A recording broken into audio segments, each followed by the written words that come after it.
नमस्कार। BSc first year की botany की ऑनलाइन क्लासेज में आपका स्वागत है।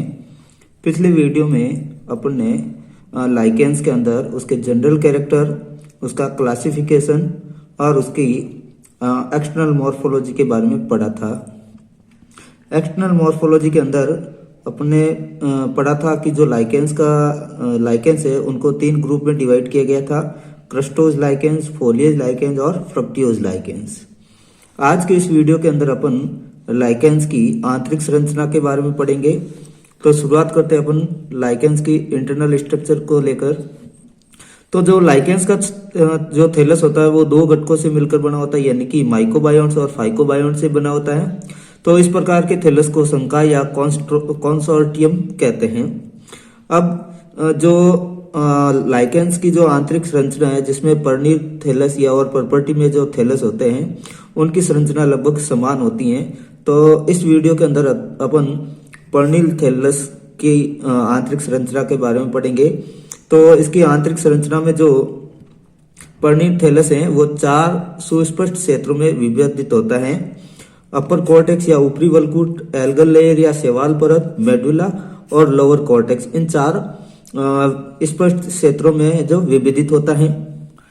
सबसे पहले अपन पढ़ते हैं ऊपरी कॉर्टेक्स या अपर कॉर्टेक्स के बारे में। तो यह थैलस का सबसे बाहरी क्षेत्र है और इसमें जो कवक तंतु, यह सहंत रूप से व्यवस्थित कवक तंतुओं से बना होता है और इनके बीच में इंटरसेल्युलर स्पेस या अंतरकोशिक अवकाश नहीं पाए जाते हैं। इनकी बाह्य सतह पर अनियमित रूप से व्यवस्थित छिद्र पाए जाते हैं, जिनको श्वसन छिद्र या ब्रीथिंग पोर कहते हैं। अब ये जो श्वसन छिद्र होते हैं या ब्रीथिंग पोर्स होते हैं, इनका संबंध है जो मेडुला से होता है, यानी कि ये सीधे जो किसके द्वारा मेडुला है जो आप बाहर की तरफ किसके द्वारा ओपन होती है, तो श्वसन छिद्रों के द्वारा ओपन होता है। सेकंड जो रीजन है वो है शैवाल परत या एल्गल लेयर। ये परत है जो ऊपरी कॉर्टेक्स के नीचे सिचुएटेड रहती हैं और इसको गोनेडियल लेयर भी कहते हैं, क्योंकि जो एल्गल की जो जनन कोशिका होती है वो गोनेडियम होती है, इसीलिए इसको क्या कहा जाता है, गोनेडियल लेयर कहा जाता है। और इस परत में आपस में उलझे कवक तंतुओं के बीच है जो शैवाल की कोशिकाएं दंसी रहती हैं। अब जो इस लाइकेंस की इंटरनल स्ट्रक्चर में देखते हैं, जो एल्गल लेयर होती हैं वो कौन कौन से शैवाल वर्गों के सदस्य हो सकते हैं। तो जनरली जो लाइकेंस में जो फाइकोबायोन्ट कंपोनेंट होता है वो क्लोरोफाइसी और मिक्सोफाइसी वर्ग के मेंबर होते हैं। तो क्लोरोफाइसी के कौन कौन से मेंबर हो सकते हैं जो इस परत के अंदर पाए जा सकते हैं: प्रोटोकोकस, प्लूरोकोकस, क्लेडोफोरा। ये ग्रीन एल्गी है जो इस एल्गल परत के रूप में प्रेजेंट हो सकती हैं। इसके अलावा मिक्सोफाइसी के भी मेंबर हैं जो इस एल्गल लेयर के रूप में प्रेजेंट रह सकते हैं, जैसे नॉस्टॉक, रिवुलेरिया और ग्लियोकैप्सा। ये इन दोनों वर्गों के जो शैवाल होते हैं वो लाइकेंस के अंदर पाए जाते हैं। अब जो लाइकेंस की जो इंटरनल स्ट्रक्चर में शैवाल और कवक, इन दोनों की अरेंजमेंट के आधार पर लाइकेंस की जातियां जो 2 प्रकार की होती हैं: समावयवी जातियां और विषमावयवी जातियां। समावयवी जातियों में जो लाइकेंस की जाति होती है उसके अंदर जो शैवाल की कोशिकाएं होती हैं और कवक तंतु है जो समान रूप से अंतर्ग्रंथित रहते हैं, और इसका एग्जाम्पल है लेप्टोजियम। जबकि विषमावयवी जातियों में जो शैवाल की सुस्पष्ट और पृथक परत उपस्थित होती हैं, यानी कि इसके अंदर जो शैवाल होते हैं वो अलग, शैवाल की परत होती है वो अलग होती हैं, और समावयव में शैवाल और कवक तंतु दोनों है जो एक दूसरे के साथ मिक्स रहते हैं। नेक्स्ट थर्ड रीजन पढ़ते हैं जिसका नाम है मेडुला। इसे मज्जा भी कहते हैं और ये थैलस के मध्य भाग में स्थित बड़ा क्षेत्र होता है। इसके अंदर कवक तंतु है जो लंबवत रूप से व्यवस्थित होते हैं और इनमें है जो अंतरकोशिक अवकाश प्रेजेंट होता है। नेक्स्ट है जो चौथा है, लास्ट जो रीजन है जिसका नाम है निचला कॉर्टेक्स या लोअर कॉर्टेक्स। तो ये जो रीजन है वो सहंत या कॉम्पैक्ट कवक तंतु से बना होता है और कवक तंतु है जो थैलस की सतह के समानांतर व्यवस्थित रहते हैं। इस कॉर्टेक्स की निचली सतह से तंतुनुमा अतिवर्धीय निकलती है जिन्हें राइजिन कहते हैं, और राइजिन की सहायता से ही थैलस किसी उपयुक्त अधोस्तर से चिपका रहता है।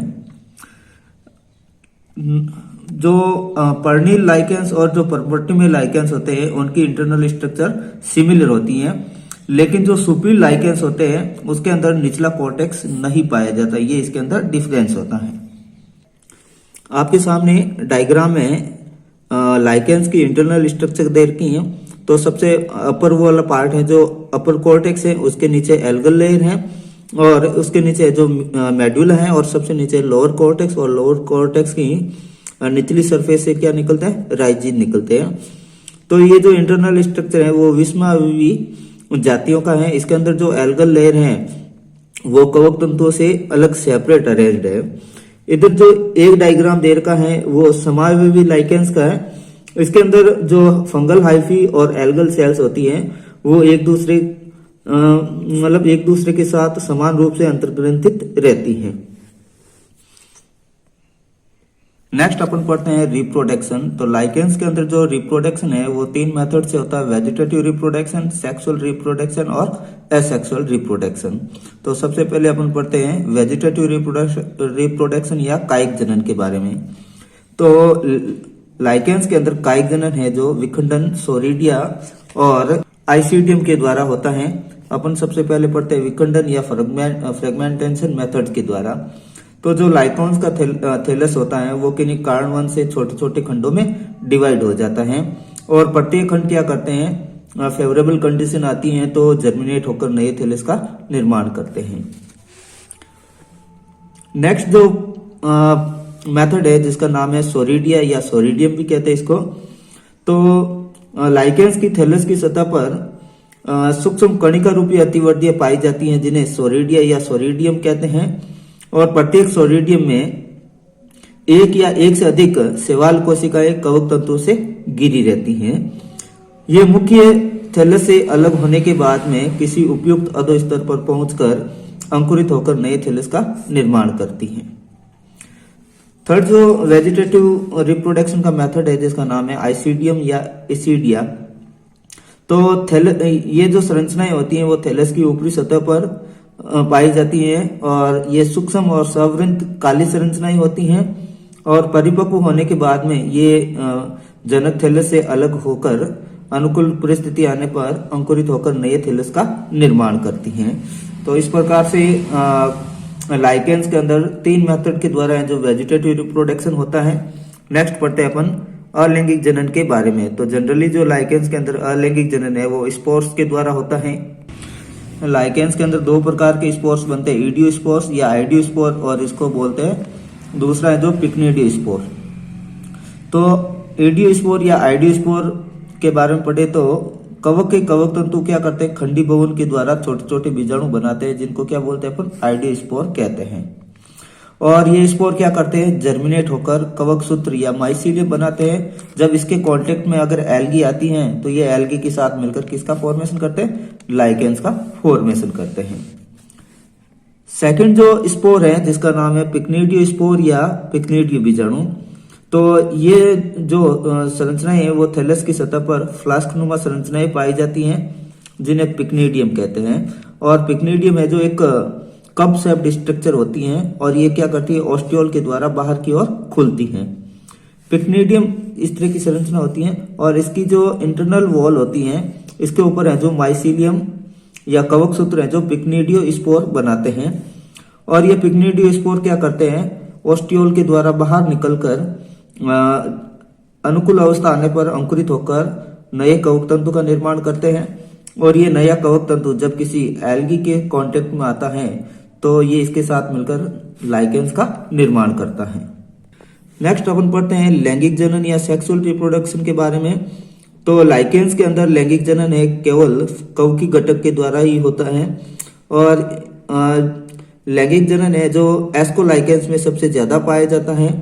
इसके फीमेल रिप्रोडक्टिव ऑर्गन को कार्पोगोनियम कहते हैं जबकि मेल रिप्रोडक्टिव ऑर्गन को स्पर्मोगोनियम कहते हैं। अब अपन पढ़ते हैं स्पर्मोगोनियम के बारे में। तो स्पर्मोगोनियम एक फ्लास्क नुमा संरचना होती है और ये थैलस की ऊपरी सतह पर पाई जाती हैं या ऊपरी सतह पर धसी रहती हैं। इसमें जो निर्मित अचल पुंमणु या पुंबीजाणु होते हैं वो नर युग्मक या मेल गैमेट्स के रूप में कार्य करते हैं। अब जो स्पर्मोगोनियम होता है वो बाहर की तरफ ओस्टियोल के द्वारा खुलते हैं। जब अचल पुंमणु मैच्योर हो जाते हैं तो ये स्पर्मोगोनियम से ओस्टियोल के द्वारा बाहर की ओर रिलीज हो जाते हैं। फिर सेकंड पढ़ते हैं अपन फीमेल रिप्रोडक्टिव ऑर्गन या स्त्री जननांग। तो लाइकेंस के स्त्री जननांग को कार्पोगोनिया कहते हैं और ये दो भागों में विभाजित होता है। आधारीय कुंडलित भाग एस्कोगोनियम कहलाता है, जबकि ऊपरी लंबा बहुकोशी के भाग है जो ट्राइकोगाइन कहलाता है। अब जो एस्कोगोनियम होता है, एस्कोगोनियम थैलस की शैवाल परत में दशा होता है, जबकि ट्राइकोगोइन है जो थैलस की सतह से बाहर निकला रहता है। एस्कोगोनियम जो कुंडलित इस तरह की संरचना होती है, ये वाला कुंडलित जो भाग होता है ये शैवाल एल्गल लेयर में दशा रहता है, जबकि ट्राइकोगोइन है जो थैलस की बाहर सरफेस पर सिचुएटेड होता है। अब निषेचन के समय क्या होता है कि जो अचल पुंमणु होते हैं वो आकर यानी कि जो ये स्पर्मोगोनियम और कार्पोगोनियम दोनों एक दूसरे के पास ही विकसित होती हैं। तो स्पर्मोगोनियम के द्वारा रिलीज अचल पुंमणु है जो ट्राइकोगोइन की ऊपरी भाग से आकर चिपक जाते हैं। फिर इन दोनों की बीच की वॉल है जो घुल जाती है, तो अचल पुंमणु है जो ट्राइकोगोइन के थ्रू एस्कोगोनियम के अंदर एंटर करते हैं और एस्कोगोनियम में पहुंचकर ये स्त्री केंद्रक या फीमेल न्यूक्लियस से अटैच होकर अंड का निर्माण करते हैं। अब इनमें निषेचन के बाद में अनेक परिवर्तन होते हैं जिसको बोलते हैं अपन निषेचन उत्तर परिवर्तन या पोस्ट फर्टिलाइजेशन चेंजेज। तो निषेचन के बाद में जो ट्राइकोगाइन्स होती है वो धीरे धीरे नष्ट हो जाती हैं और जो निषेचित एस्कोगोनियम होता है उससे उसकी आधारीय सतह से जो एस्कोजन तंतुओं का निर्माण होता है और प्रत्येक एस्कोजन तंतु की अंतःस्थ या उपांतस्थ द्विकेंद्र की कोशिका किसका निर्माण करती है? एस्कस का निर्माण करती हैं।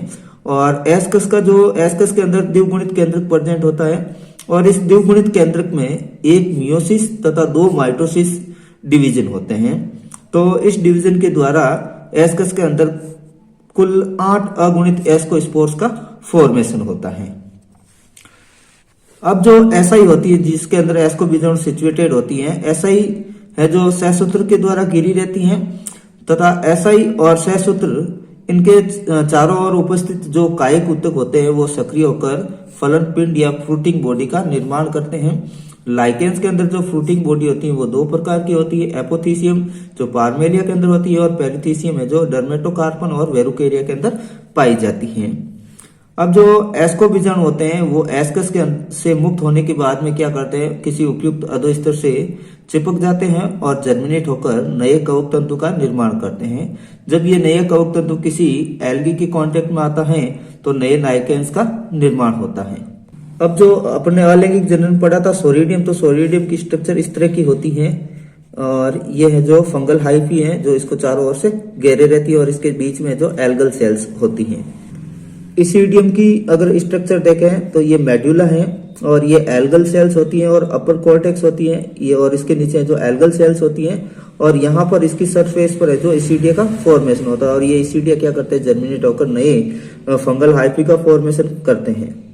लाइकेंस के लैंगिक जनन की जो संरचनाएं होती हैं उसमें ये जो ए डायग्राम है वो स्पर्गोनिया का होता है, स्पर्गोनियम का है और ये स्पर्गोनियम है जो एक फ्लास्क शेप्ड स्ट्रक्चर होती है। बाहर की ओर ये ओस्टियोल के द्वारा खुलती है, ये अपर कॉर्टेक्स है, इसके नीचे एल्गल रीजन होता है या एल्गल सेल्स पाई जाती हैं और इसके अंदर की तरफ जो फंगल हाइफी होती हैं वो डिवाइड होकर या ये क्या करती हैं, स्पर्मेटिया या अचल पुंमणुओं का निर्माण करती हैं और ये वाला भाग इसका स्ट्रोमा कहलाता है और नीचे की तरफ है जो मेड्यूला होता है।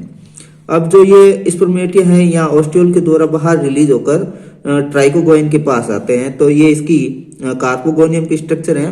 तो कार्पोगोनियम 2 पार्ट में डिफरेंशिएट रहता है। ऊपर वाला जो ये लंबा वाला पार्ट है ये ट्राइकोगाइन कहलाता है और नीचे वाला जो कुंडलित भाग होता है वो हेलिकल एस्कोगोनियम या एस्कोगोनियम कहलाता है।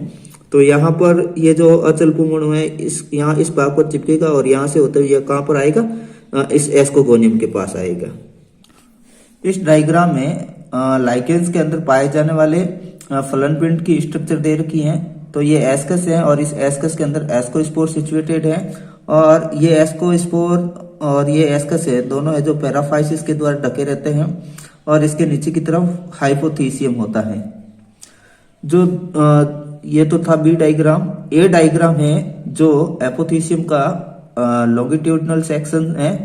यहाँ पर पैराफाइसिस है और पैराफाइसिस के बीच में है जो एस्कस है और इस एस्कस के अंदर एस्कोस्पोर्स प्रेजेंट होते हैं और ये वाली जो लेयर होती है इसको एस्पोकार्प बोलते हैं और इस पूरे को एस्कोकार्प बोलते हैं। और ये जो इसकी ऊपर कॉर्टेक्स है, इसके नीचे एल्गल रीजन है या एल्गल लेयर होती है और एल्गल लेयर के बीच में है जो फंगल हाइफिस सिचुएटेड होती है और नीचे की तरफ है जो कॉर्टेक्स होता है।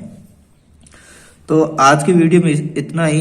नेक्स्ट पढ़ेंगे अपन लाइकेंस के इकोनॉमिकल, बायोलॉजिकल और इकोलॉजिकल इंपॉर्टेंस।